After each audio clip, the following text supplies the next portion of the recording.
Bu holatga nima deyishga ham hayronman. Sizlar oxirida fikrlarni bildirasizlar. Men nima bo'lganini aytib beraman. Bu opor diskimizni ko'rib turibsizlar, anchagina qiyshayib ketgan, deformatsiya bo'lib, ya'ni xullas akaga aytdim, aka barabaningiz anchagina yupqa, buni shilib bo'lmaydi, imkoniyati yo'q. Shilsam ancha yupqa qoladi, sinib ketishi mumkin deb tushuntirdim. Tushuntirsam, aka aytayaptiki, men toqat chiqamadim, davay, shilib tekizlab bermanga, farqi yo'q, sinib ketsa ham yuraveraman degan gap gapirdi. Bu holatda nima deyishim kerak? Shilmasdan qaytarib chiqarib olishim kerakmi yoki shilib to'g'ri chiqildimmi? Kommentariyga yozib berishga esdan chiqmasa, ahvol lekin o'ta ham og'ir. Bunaqa apornisni umrimda shilmagan edim, ko'rib turibsizlar. Anchagina shilindi, yengil shilib berasan dedi, yengil shilishning iloji yo'q, akalar. Faqat to'g'rilash uchun anchagina olish kerak. Hali ingichkali. Mazami? Eplab u qilib, bu qilib baribir shilib berdik. Akamiz shildirdi, gapiga kirgizib.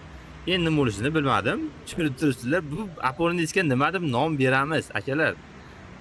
Вообще nerealni ingichka bo'lib ketdi, lekin haqiqatan bu ish to'g'rimi yoki noto'g'rimi? Kommentariyga yozib ketishingizdan chiqmasin.